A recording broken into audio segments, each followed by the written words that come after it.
I can't be no goddamn gamer. Half tied thicky, all she wanna do is bang. Got her hair done, French braids, now she ASAP. You know, so insensitive, she asking why you say that. And I'm chillin', real nigga feelin'. Rich kid, asshole, pay me as a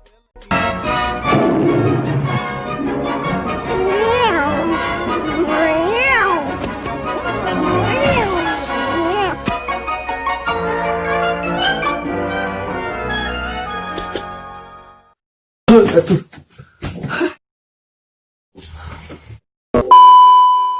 Assalamualaikum warahmatullahi wabarakatuh. Selamat pagi, siang, sore, malam. Pada pertemuan kali ini kita akan membahas tentang materi tentang perhitungan pendapatan nasional. Jadi yang kemarin kita sudah membahas tentang apa itu pendapatan nasional dan pendapatan nasional. Nah, pada pertemuan kali ini kita akan membahas tentang perhitungan pendapatan nasional. Indikator apa saja yang masuk dalam perhitungan pendapatan nasional? Yuk kita bahas. Oke, baik. Sebenarnya apa sih indikator perhitungan pendapatan nasional itu? Kalau kita mengaca pada PowerPoint di sini, apa itu PDB? Nah, yang kita tahu bahwasanya PDB itu merupakan produk domestik bruto, di mana produk domestik bruto ini adalah pendapatan kotor dari sebuah negara. Jadi perputaran uang dalam sebuah negara itu termasuk dalam produk domestik bruto. Oke, pendapatan kotor suatu negara. Nah, apa sih indikator dari produk domestik bruto itu sendiri? Nah, ada dua konsep sebenarnya perhitungan PDB ini, yaitu ada konsep pendapatan nasional dan metode perhitungan. Oke, nah dalam metode perhitungan itu ada tiga indikator. Yang pertama ada pendekatan pendapatan, kemudian ada pendekatan pengeluaran, dan yang terakhir ada pendekatan produksi. Oke, nanti akan kita bahas setelah ini. Kemudian pada indikator konsep pendapatan nasional itu ada banyak indikator sebenarnya. Ada produk nasional bruto, nasional bruto. Nah, produk nasional bruto ini itu adalah pendapatan nasional secara kotor tapi. Nah, kemudian ada produk nasional neto, pendapatan secara bersih dalam skala nasional. Kemudian ada pendapatan perseorangan, seperti kalau kalian orang tua kalian punya gaji, nah itu ada pendapatan perseorangan. Kemudian ada disposable income. Oke, disposable income ini pendapatan yang siap dibelanjakan, seperti itu. Nah, dari empat konsep ini dalam konsep pendapatan nasional itu nanti bisa diadakan untuk membuat sebuah acuan dalam menghitung pendapatan per kapita, seperti itu. Kita next saja. Kita langsung masuk ke dalam pendekatan pengeluaran. Dalam pendekatan pengeluaran ini, jadi semua konsumsi atau pengeluaran sebuah negara itu yang dihitung hanya pengeluarannya saja. Sangat ada banyak indikator dalam pendekatan pengeluaran ini, seperti tingkat konsumsi masyarakat dalam sebuah negara, kemudian investasi dalam sebuah negara, kemudian ada pengeluaran pemerintah, ekspor dan impor, seperti itu. Nah, di sini ada 1, 2, 3, 4, 5 indikator yang dihitung dalam pendekatan pengeluaran. Oke, Y sama dengan C plus I plus G plus ekspor dikurangi impor, seperti itu. Jadi Y ada pendapatan nasional kalau dihitung dalam metode pengeluaran, kemudian C nya konsumsi, I nya investasi, terus G nya adalah government, pengeluaran pemerintah, kemudian X nya ekspor, dan M impor, seperti itu. Oke, kalau kita lihat contoh berikut, di sini ada beberapa komponen dalam perputaran uang di sebuah negara. Oke, kalau kita cari di sini, maka berapa jumlah pendapatan nasional dilihat dari segi pendekatan pengeluaran. Oke, kita yang pertama kita cari yakni C-nya dulu. Nah, ini C-nya adalah konsumsi masyarakat 243 miliar rupiah. Kemudian CII investasi masyarakat ini ada 110. Kemudian government pemerintah, pengeluaran pemerintah 130. Kemudian ekspor sama impornya kita kurangi. Oke, jangan lupa rumusnya.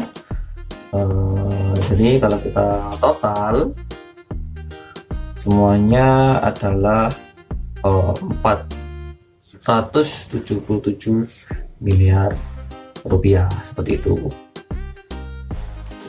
Oke, kemudian kita cari contoh soal yang ini saja. Oke, yang bagian yang warna orange atau apa itulah. Nah, oke, ini kita lihat beberapa komponen indikator. Jadi total berapa pendapatan nasional Y dari segi pendekatan pengeluaran. Langsung kita jawab saja, jangan lupa rumusnya. Y, C-nya sama dengan C. Konsumsi masyarakat sebesar 600. Kemudian I-nya itu investasi ya. Investasi masyarakatnya ada 500. Kemudian government-nya ada government pemerintah 200. Ekspor impornya jangan lupa kita kurangi 75 dikurangi 80. Oke, nanti totalnya sama dengan 600, 500, 1295. Oke, kemudian setelah pendekatan pengeluaran kita masuk ke dalam pendekatan pendapatan. Nah, di mana pendekatan pendapatan ini adalah pemasukan atau income seluruh masyarakat di dalam sebuah negara. Nah, komponen yang digunakan ini ada semisal wage, gaji.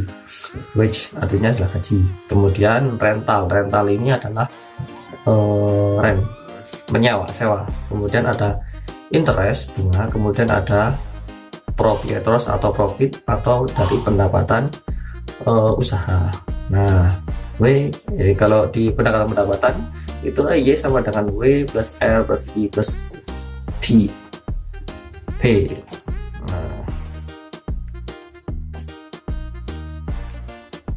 Nah, Y-nya W, R, I, P kayak tadi.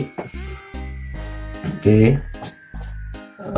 kita coba soal di sini. Ada beberapa komponen, sangat banyak sekali.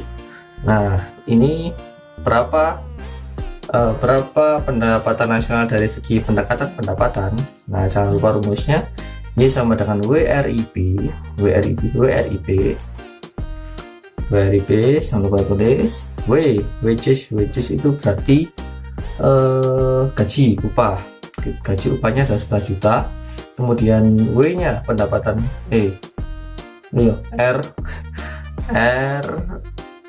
R-nya itu rental itu atau sewa. Itu ada sewa tanah 8.250.000. Kemudian ada interestnya itu bunga. Kita cari bunganya, bunga modal 4.500. Kemudian sama P, proprietors atau pendapatan. Keuntungan usaha sama saja.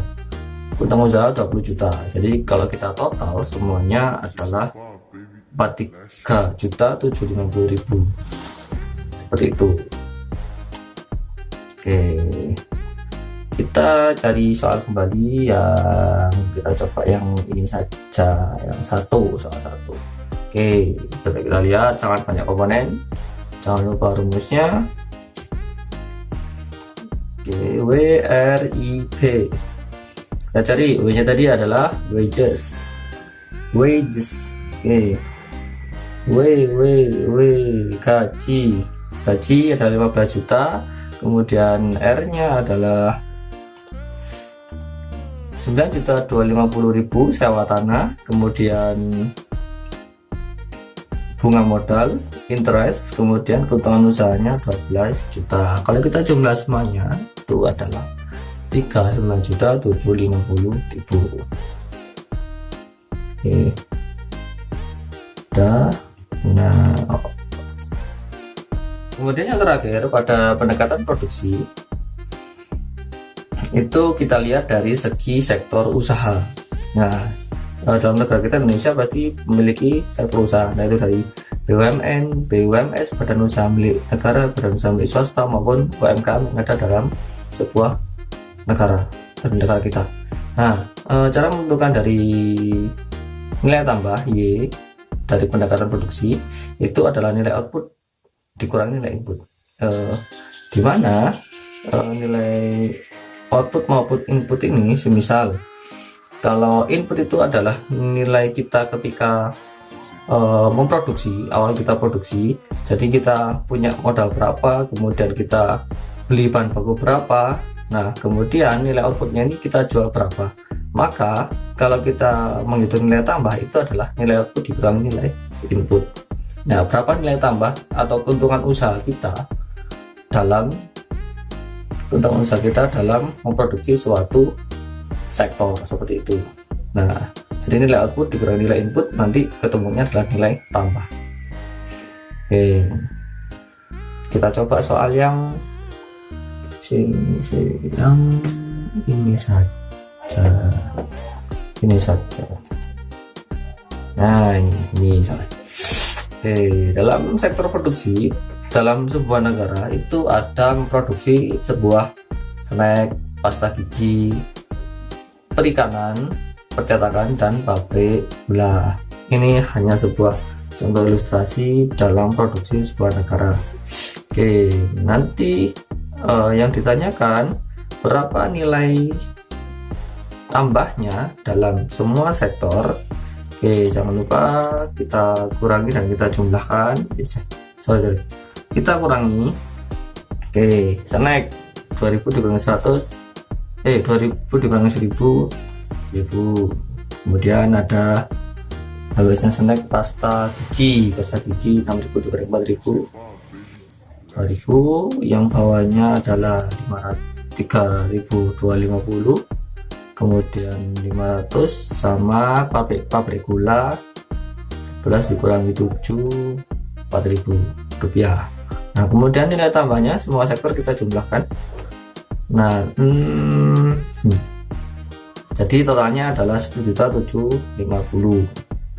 Itu nilai tambahnya dalam semua sektor produksi dalam sebuah negara.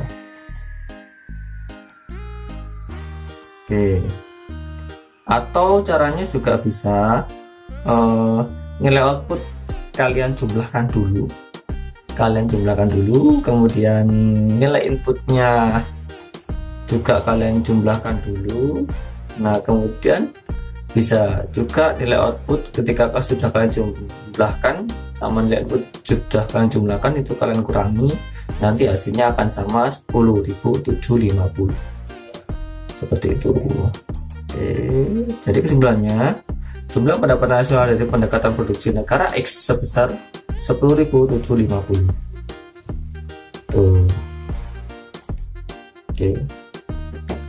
Baik, materi kita sini.